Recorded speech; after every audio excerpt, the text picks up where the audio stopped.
water.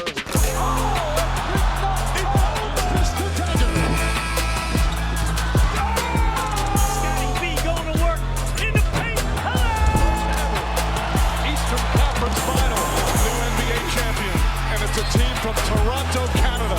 We, the North, are now we, the champions. What is going on, Raptors Nation? It is Luca here, back with the Raptors Nation podcast. Hope you're all doing well on this Thursday, January 18th. It's been a wild last 24 hours in Raptors land.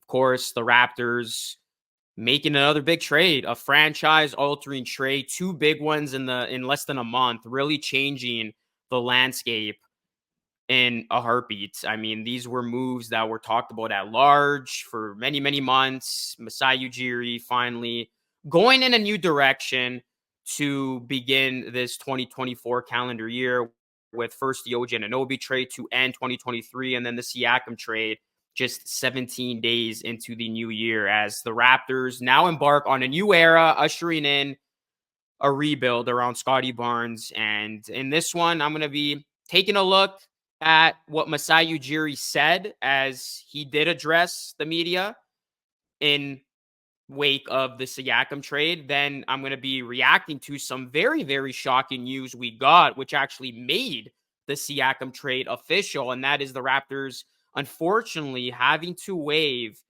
Christian Koloko, their 2022 draft pick. So that was definitely very, very surprising. And then to conclude, I will be talking about the new direction of this franchise and what to look out for from here on out. So before we dive right into it, guys, please do me a solid favor. Hit a like on the video. It helps it a ton. And also, please subscribe to the channel for more Raptors content just like this. The Raptors Nation podcast is every single Thursday. And you can also find this podcast wherever you get your podcasts, on Apple, iTunes, or Spotify. And be sure to leave us a 5-star review with that. Masai Ujiri addressing the trade following a very wild Wednesday that went down. Obviously, it was talked about via Shams. He put out that report that the Raptors and Pacers were in active talks surrounding Pascal Siakam. So at that point, it felt like it was only a matter of time until something happened. And then Wednesday afternoon, the deal officially broke, as the Raptors sending on over Pascal Siakam to the Indiana Pacers. And, you know, this was, I think, a long time coming. A lot of people anticipated it, especially when it looked like the Raptors weren't going to bring Siakam back to any type of extension. So it did make sense at this point in time to trade him. So the Raptors send out Siakam, and then they get back Kira Lewis, Noara, Bruce Brown, and the 3 first-round picks from Indiana that are obviously going to be the very, very intriguing part of this deal. 2 in the upcoming 2024 NBA draft, and then 1 which will be top 4 protected in the 2026 NBA draft. So we know how these things work. You just need really one of these picks to hit big for this deal to essentially be worth it in terms of the value that went back. But yeah, the Raptors are going to have 3 tries at it. They're going to have the 3 picks. Obviously, you got Bruce Brown. It remains to be seen what the Raptors are going to do with him.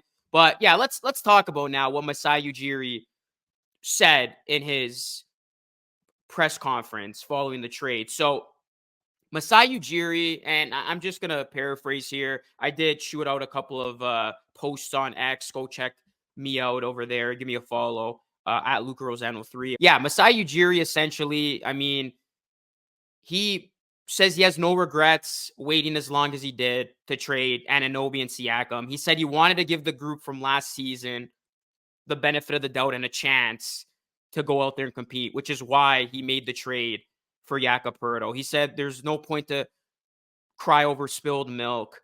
He went for it. It didn't work. And then he was asked about why didn't he make changes in the summer. And he says that there wasn't a whole lot there. And, you know, he says that, yeah, there wasn't a lot available and they just wanted to stay patient, which they did. And Masai Ujiri, you know, after giving that team the benefit of the doubt with Poeltl, didn't work, basically said, okay, now we got to go on this rebuild, and, you know, decided that the best move from here on out is to build around Scotty Barnes. So Masai Ujiri did speak highly about Barnes. He did say that he was surprised that Barnes really burst onto the scene in this third season. And, he spoke about just putting Barnes in the right position. And, it's very hard to have one of those kinds of players. Mentions Quickly's and RJ's upside as well. Like, that is the new young core here in Toronto. And basically, Masai Ujiri just preaching a lot of patience. This is going to be a slow moving process. This is a new era and it's going to take time. So he definitely kept talking about that. And then Masai Ujiri did get visibly emotional when reflecting on the moments that stood out to him the most about Pascal Siakam. And I just want to say this. I know there's narratives that get thrown out there online about, Masai Ujiri being a hard you-know-what and being cruel in this situation and doing Siakam dirty. Masai Ujiri said it. Like, nobody knows Siakam better than he knows Siakam. Like, these guys clearly had a great relationship. They continue to have a great relationship. Clearly, there's a lot of respect there. You guys got to understand, the NBA is a business. And Masai Ujiri, he had to do what's best for business in this situation. He had to put his emotions aside. The best move on the chessboard at this given moment is to not bring Siakam back, to not extend him to the max, and to trade him to get something of value in return versus nothing. And Masai Ujiri did exactly that. And, sometimes you're going to have to make tough decisions, even if they're not the ones you want to make. In this situation, you could tell Masai was hurting that he had to make arguably his toughest decision to date and trade Siakam, who he's very close with. But if Masai Ujiri let his emotions get the best of him when it came to trading DeMar DeRozan for Kawhi Leonard, the Raptors wouldn't have a championship right now. So at the end of the day, you got to do what's best for business. So I really, applaud Masai Ujiri for just putting his emotions aside. He basically, didn't flat out admit it, but, just the way he was talking about it, acknowledges that he made a mistake by trying to go for it when he should have started this process sooner, which is something I was calling for. But at the end of the day, Masai Ujiri made the right decision at this given moment. So I know there's still people upset that the Raptors traded Siakam. And obviously, yeah, you could look at the package and say it's underwhelming, especially if the picks don't pan out. But Masai had to do this now, just given the circumstances. So Masai Ujiri, you could tell, he's very emotional, definitely hard on him. And now the franchise moves forward, and all of this is in the rearview mirror as Masai Ujiri, he did emphasize that, yeah, now, the team can move forward and really embrace this new direction, this new rebuild around Scotty Barnes. So then after that, well, this is kind of not in chronological order, by the way. I'm just kind of going through the most compelling parts of his press conference. But then, the most compelling part about this thing, which is what I'm about to get to next, is Masai Ujiri was asked about if there's going to be more trades in the next 3 weeks. And he emphatically said, yeah, definitely.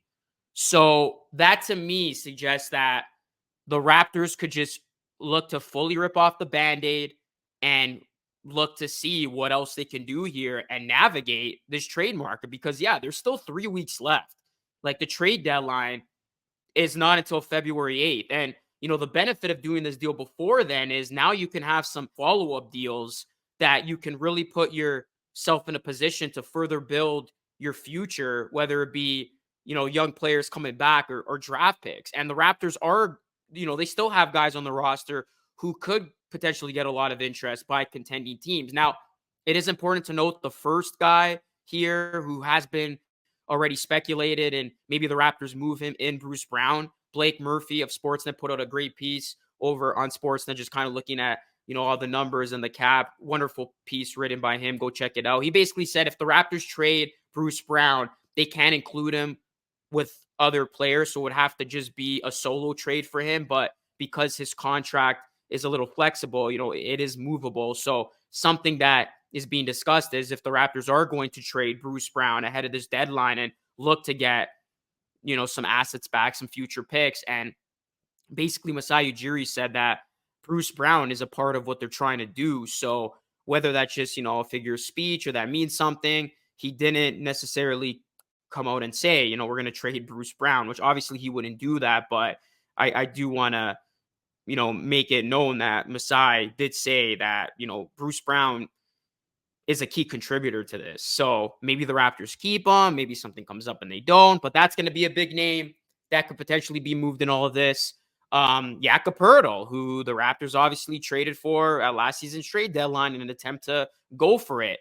He has made it known that he doesn't want to be a part of a rebuilding situation. He's a veteran center, can offer a lot of value. Can a deal come up for him? Some other veterans, like a Chris Boucher, who's the lone remaining member of that 2019 Raptors roster. He could come up in some trade talk. The Celtics were linked to him not too long ago by Jake Fisher. You look at Dennis Schroeder. He's a veteran point guard who can help a lot of contending teams. And then the interesting name to look out for here is Gary Trent Jr. because, he's still relatively young at 25 years old, but remember, he's set to become an unrestricted free agent. And there was talk about the Raptors getting an extension done with Trent Jr. this past summer, but that never happened. But because he's on an expiring contract, can the Raptors look to trade him and cash in for Trent Jr., who, is coming off an amazing performance in the previous game against the Heat. He's obviously known to thrive more as a starter than a bench piece. So that is another name to look out for. So the Raptors have some guys here who could, attract a lot of interest and who Masai Ujiri could look to trade over the next couple of weeks. And Masai Ujiri also did mention that he's looking to add shooters. So, this is all going to be interesting to see how Masai navigates the remaining weeks of this trade before the trade deadline, of who he brings in. And, if it's a matter of Masai ripping off the Band-Aid, just offloading some of those names that I just talked about, and it being a combination of bringing in some young guys with upside and just further adding to the draft capital that they already have. The Raptors have the three draft picks for this upcoming draft. It could be 3 first-rounders if they keep their own. And by the way, Masai Ujiri was asked about the Raptors 2024 first-round pick, which is top 6 protected. And he said that this team is, they're trying to win, which is obviously what Masai is going to say. But, they have navigated both sides of it, where if the Raptors keep it, they keep it. If they don't, obviously, they will get their pick next year. And that's how it works. So basically, if the Raptors don't keep their 2024 first-round pick, then next year they have their pick. But if the Raptors keep their 2024 first-round pick, it carries over to the next year's draft, which again will be top 6 protected with the deal with San Antonio. So there's a lot at play there. So a lot of interesting stuff for sure. But yeah, Masai basically putting a bow on this. Main takeaway is a new era, guys. Scotty Barnes time. It's time for this new core to really establish themselves, this young core. It is a youth movement, and Masai did preach patience. So this is not going to be an overnight success. This is not going to be, the Raptors winning a championship in the next year or two. It's going to be a slow-moving process, and we knew that as Masai Ujiri ushers in this new era and, trades away some guys that officially ends the old era. So, yeah, I mean, like I said, I know there's a lot of frustration that came with the deal of what the Raptors got back, but looking at it at the other side, the big picture, it made a lot of sense for the Raptors to trade Siakam. They got something back for him. They're going to have some firsts. Hopefully, one of those pan out. And I like the fact that the Raptors can officially move forward, which is something I've been calling for a while now. So, yeah, that is basically going to segue us into the Christian Koloko news, which honestly is very, very, very, very unfortunate. Like, this was the most shocking part of the day. It wasn't even Siakam being traded because it was talked about and, Shams' piece came out and you felt it. Like, it was only a matter of time until something happened. But this was actually the shocking news of the day, in my opinion, that the Raptors waiving Christian Koloko to officially make the Siakam trade official. Now, Masai Ujiri did talk about Christian Koloko, and he said that his medical status is in the hands of the NBA. He said that he exhausted all of the Raptors' options to keep him there. He couldn't comment on what it is in particular, but says it's very unfortunate since they thought Koloko was a big part of the future. And it is very unfortunate because Christian Koloko, I mean, obviously he's been out indefinitely with respiratory issues. He was doing a little bit more work. So you got the feeling maybe this guy's close to a return. But then seemingly out of nowhere, yeah, the Raptors release him. And just a very unfortunate circumstance considering, he was so young, had a lot of good intangibles. Masai basically confirming that, they saw him a part of the future. Definitely, he was a guy that you could have added to the mix here with all the young pieces that the Raptors are trying to now build. And for the Raptors to have to waive him, like, it's bad, whatever, Koloko's dealing with. And I just wish him all the best. I hope he, has a speedy recovery very, very soon. And Blake Murphy, I do want to point this out. He did mention that the Raptors do remain high on him as a prospect, and Masai confirming that. And Blake Murphy does say that he wouldn't at all be surprised to see Koloko signed in the G League for the Raptors and or re-signed by the Raptors in the offseason. So I know people are very upset, but I think the Raptors had no choice here. Like, they were put in a position where they had to cut somebody, and, they opted cutting Koloko over potentially other valuable salary at the deadline and guys like Thad Young or Otto Porter Jr. And it's not like the Raptors didn't want to keep Koloko. He's just undergoing this very unfortunate situation that this had to be done. So you could tell Masai didn't want to do it. And, this is something that you don't plan for. And this is something that is just very, very unfortunate and unlucky in this situation for the Toronto Raptors. So again, I really wish Koloko all the best. Raptors had to create space for the 3-for-1 deal.